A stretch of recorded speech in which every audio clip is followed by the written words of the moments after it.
Hi viewers, welcome to super power பக்தி channel. நான் இந்திரா. இன்னைக்கு நாம கார்த்திகை புராணத்துடைய 5வது அத்தியாயத்தை தான் பாராயணம் பண்ண போறோம். இந்த 5வது அத்தியாயத்துல இந்த கார்த்திகை மாசத்துல பண்ற ஸ்ரவணத்துடைய பலன் என்ன அப்படிங்கிறது சொல்லப்பட்டிருக்கு. ஸ்ரவணம் அப்படின்னா கேட்கறது.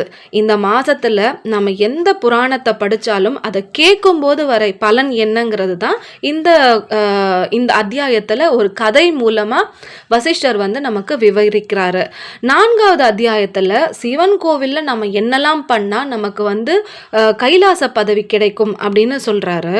அதே மாதிரி 5வது அத்தியாயத்துல பெருமாள் இந்த மாசத்துல எப்படி எல்லாம் பூஜை பண்ணா நமக்கு வைகுண்டம் கிடைக்கும் அப்படின்னு சொல்றாரு. வசிஷ்டர் சொல்றாரு, கார்த்திகை மாசத்துல கீதா படனம் ஸ்ரவணம் செய்தான் பாம்பின் தோல் பாம்பை விட்டு விலகுவது போல சகல பாவங்களும் அகலும். அதாவது இந்த கார்த்திகை மாசத்துல கீதாச்சாரத்தை நம்ம யாராவது படிக்க நம்ம கேட்கும்போது பாம்புடைய தோல் பாம்பை விட்டு போற மாதிரி நம்மளுடைய பாவங்களும் நம்ம விட்டு போகும். அதே மாதிரி பெருமாளுக்கு கிருஷ்ண துளசி அல்லது லக்ஷ்மி துளசியை வச்சு பூஜை செஞ்சுட்டு வந்தால் இந்த மாதம் ஃபுல்லாக நமக்கு வைகுண்ட பதவி கிடைக்கும். வைகுண்டம் சென்று ஆனந்தம் அனுபவிக்கலாம் அப்படின்னு சொல்றாரு. கீதையில் உள்ள விபூதி யோகம், விஸ்வரூப யோகம், பக்தி யோகம் இவைகளை பகவானது சந்நிதியில் பூர்ணமாகவோ சிறிதளவோ பாராயணம் செய்தாலும் பாவகர்ம அடியோடு அகலும். அதாவது கீதாச்சாரத்தில் வர விபூதி யோகம், விஸ்வரூப யோகம், பக்தி யோகம் இந்த மூணையும் பெருமாளுடைய சந்நிதியில் பெருமாளுடைய கோயிலில் போய் முழுசாவோ இல்லை கொஞ்சமாக படித்தா கூட நம்மளுடைய பாவமெல்லாம் போயிடும் அப்படின்னு சொல்கிறாங்க. இந்த மாசத்துல வர வளர்பிறை அதாவது சுக்லபக்ஷத்துல நம்ம வனபோஜனம் செஞ்சாலும் நாம் வைகுண்டம் செல்வோம் அப்படின்னு சொல்றாரு. வனபோஜனம் அப்படின்னா என்னதுன்னா, இந்த கார்த்திகை மாசத்துல ஏதாவது ஒரு நெல்லி மரத்துக்கு அடியில மற்றவங்களுக்கு அன்னம் அளிப்பது, அதாவது அன்னதானம் பண்றது தான் வனபோஜனம் அப்படின்னு சொல்லப்படுது. இந்த வனபோஜனம் பண்றதுனால நமக்கு என்ன பலன் கிடைக்கும் அப்படின்னா, ஜபம், ஹோமம், தேவார்ச்சனம், போஜனம், தர்ப்பணம். தேவார்ச்சனம் அப்படின்னா சுவாமிக்கு அர்ச்சனை பண்ணுறது. ஸோ ஜபம், ஹோமம், தேவார்ச்சனம், போஜனம், தர்ப்பணம் இதெல்லாம் பண்ணும்போது நம்ம பேசிக்கிட்டே இருந்தால் அதோடைய பலன் நமக்கு கிடைக்காது. அதுக்கு பதிலாக பாவம் சேரும் இல்லையா?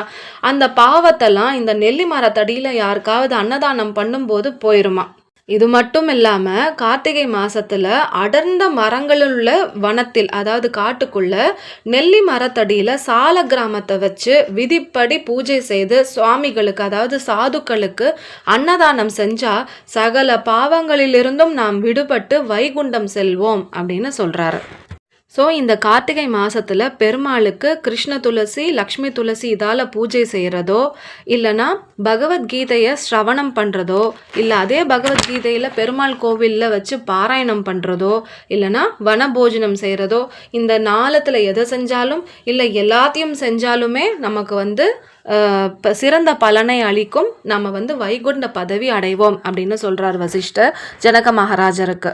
இதை புரிய வைக்கிறதுக்கு ஒரு கதையும் சொல்றாரு. காவேரி தீரத்தில் தேவசர்மா என்றோர் வேதியர் வேதாங்க பாராங்கதனாக இருந்து முறைப்படி சகல தான தர்மங்களையும் செய்து வந்தார். அதாவது காவேரி நதிக்கரையில் தேவசர்மான்ற ஒரு பிராமணர் வேதங்களையும் நன்றாக கற்று முறைப்படி சகல தான தர்மங்களையும் செஞ்சு வந்துட்டு இருந்தார். ஆனால் அவருக்கு ஒரு மகன் இருந்தார். அந்த மகன் நேர்மாறாக இருந்தான். எப்படின்னா, இந்த தான தர்மங்களை நம்பாதவனாக, பெற்றோரை நிந்திக்கிறவனாக இருந்தான்.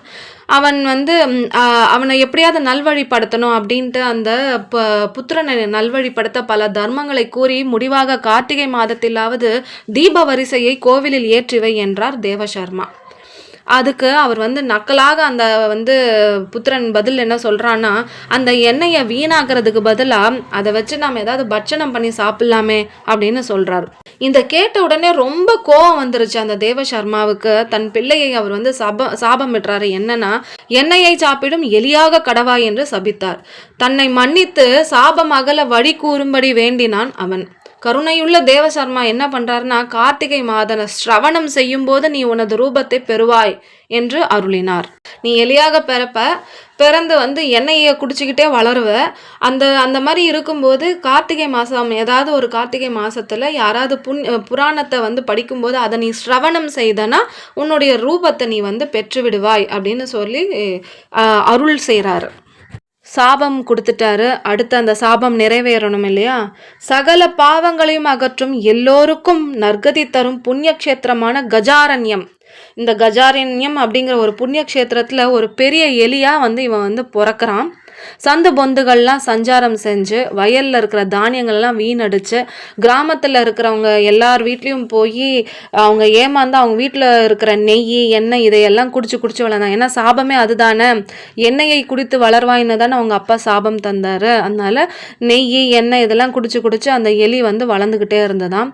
இப்படி சில காலம் போயிட்டே இருக்கும்போது ஒரு நாள் தற்செயலாக கௌசிக மகாமுனி சிஷ்யர்களோட சேர்ந்து கஜாரண்யத்தில் கார்த்திகை புராண படன ஸ்ரவணம் செய்து வந்தனர். இப்படி கார்த்திகை புராண ஸ்ரவணம் நடந்துக்கிட்டே இருக்கும்போது அந்த டைமில் ஜீவஹிம்சையே உருவமான வேடன் என்ன பண்ணுவான்னா எல்லாரையும் அம்பு எய்தி இம்சப்படுத்துவான் இல்லையா? அதனால் அப்படி வர்ணிக்கிறாங்க. ஜீவஹிம்சையே உருவமாய் அமைந்த வேடன் ஒருவன் அந்த கௌசிகரையும் அவருடைய சீடர்களையும் கொல்ல வில்லை வளைத்து அருகில் ஓடி வந்தான். அப்படி ஓடி வந்துக்கிட்டே இருக்கும்போது என்ன ஆகுனா, ஒரு க்ஷணத்தில் திடீர்னு அவருடைய மனமே மாறி போதான்.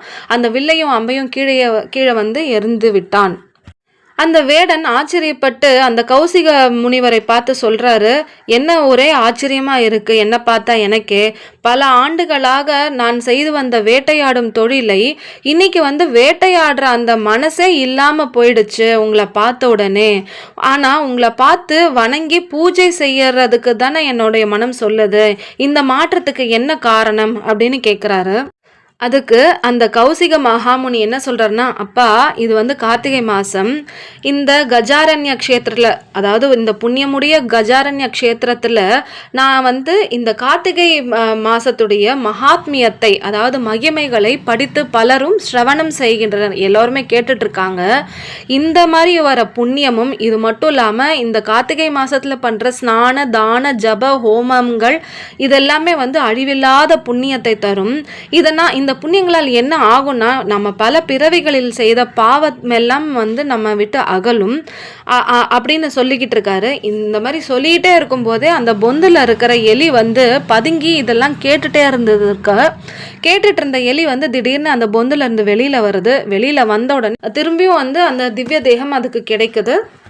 இப்போ கௌசிகருக்கு ஒரே ஆச்சரியம், யாரு பண்ணி அப்படின்னு கேட்குறாரு. அதுக்கு அந்த எலி, அதாவது அந்த திவ்ய தேகத்தை பெற்ற எலி என்ன சொல்லுதுன்னா, அப்பாவுடைய கோபத்துக்கு ஆளாகி அவர் சாபத்துக்கும் ஆளாகிட்டேன், அதன்படி நான் எலியா பிறந்துட்டேன். இப்போ அவர் சாப விமோச்சனம் தந்தபடியே நான் இந்த கார்த்திகை மாசத்துல புராண ஸ்ரவணம் செஞ்சேன். நீங்கள் புராணம் படிச்சீங்க, அதை நான் கேட்டுட்டு இருந்தேன். ஸோ அந்த புராண ஸ்ரவணம் செஞ்சதுனால என்னுடைய பாவமெல்லாம் போய் நான் வைகுண்டமும் சென்று அடைய போகின்றேன். தோ விமானம் வந்துருச்சு, அந்த விமானத்தில் ஏறி வைகுண்டம் செல்கின்றான் அவன்.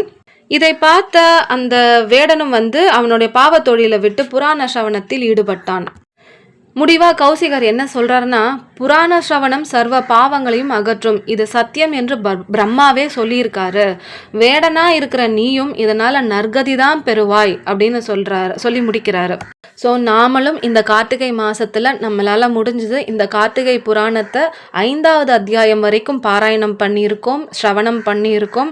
இந்த புண்ணியம், அதனால் வர புண்ணியம் எதுவாக இருந்தாலும் நல்லபடியாக உங்களுக்கு சேரணும் என்பது என்னுடைய பிரார்த்தனை. 5வது அத்தியாயத்தை முடித்து விட்டோம். நாளை 6வது அத்தியாயத்தை பார்க்கலாம். இந்த வீடியோ உங்களுக்கு பிடிச்சிருந்தா லைக் பண்ணுங்கள், ஷேர் பண்ணுங்கள், சப்ஸ்கிரைப் பண்ணுங்கள். தேங்க்யூ.